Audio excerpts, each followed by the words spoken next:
तो जी अब रीडिंग करने जा रहा हूँ मैं श्री शिव महापुराण रुद्र संहिता के 12वें अध्याय की 11 अध्याय ऑलरेडी रीड करके हमारे channel divine talks with Nitin पर लॉन्ग वीडियो सेक्शन में ऑलरेडी अपलोडेड है।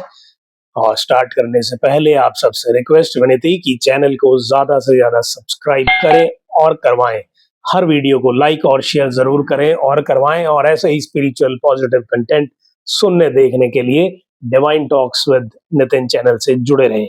तो चलिए जी शुरू करते हैं। श्री रुद्र संहिता 12वां अध्याय कर्मज्ञ, भक्ति और साम आदि का वर्णन।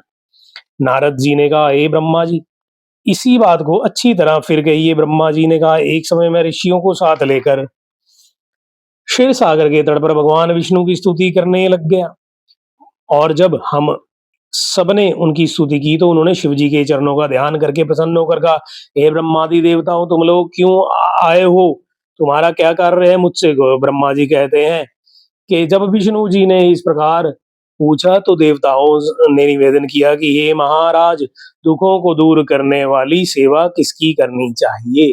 तब विष्णु भगवान बोले, हे ब्राह्मण, यह तो तुम पहले भी देख चुके हो और अब भी देखते हो कि और फिर उसको पूछते हो, किंतु कार्य में तत्पर तुम्हारे और देवताओं के लिए फिर से कहता हूं, सुनो। भगवान शंकर ही सब दुखों के दूर करता और परम सेव्य है।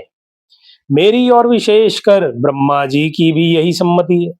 सुख चाहने वालों को कभी भी शिव जी की पूजा नहीं छोड़नी चाहिए। देवादिदेव महेश्वर की लिंग पूजा को त्यागने से ही तो तार के पुत्र भी अपने बांधवों सहित नाश को प्राप्त हुआ था। इस कारण लिंग मूर्तिधारी का सदैव पूजन करना चाहिए।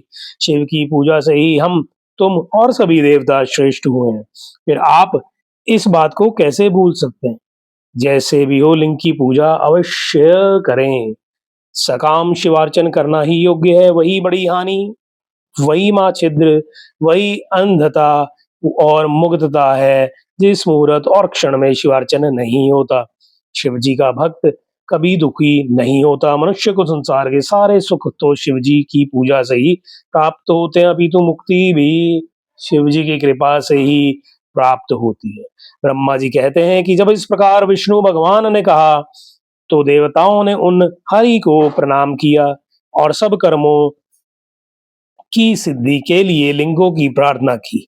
तब भगवान ने विश्वकर्मा को बुलाकर कहा कि हे मुने, मैं तो जीवों के उद्धार में लगा हुआ हूँ।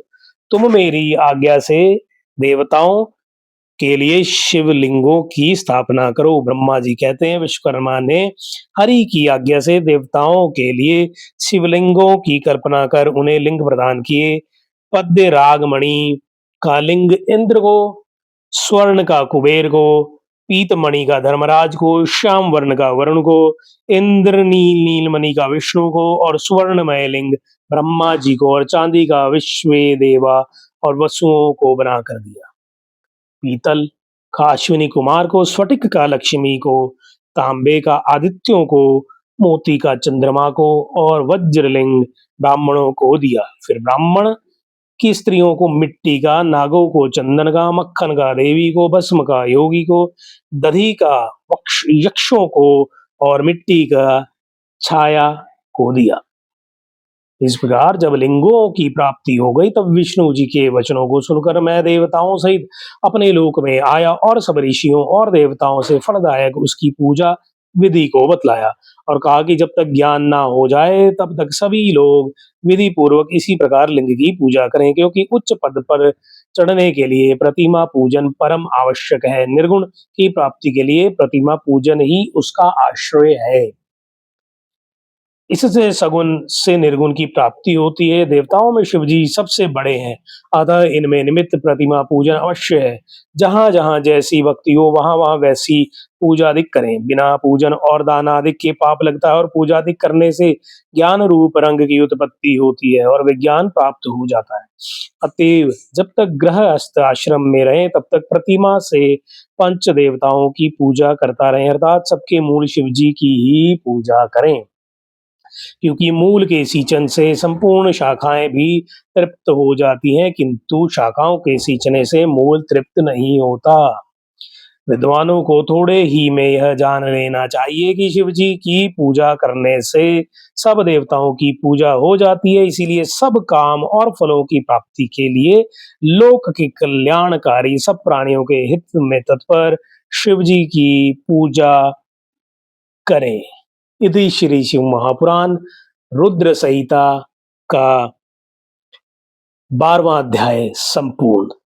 मिलेंगे जी आपसे जल्दी नेक्स्ट अध्याय की रीडिंग के साथ। होप आपको रीडिंग्स में आनंद आ रहा हो, कृपा प्राप्त हो रही हो, मेरी रीडिंग में कोई त्रुटि गलती हो रही हो तो प्लीज इग्नोर करें, माफ करें और चैनल को ज्यादा से ज्यादा सब्सक्राइब करें और अपने फ्रेंड फैमिली सर्कल से भी कहें और कमेंट में जरूर लिखें ओम नमः शिवाय, हर हर महादेव।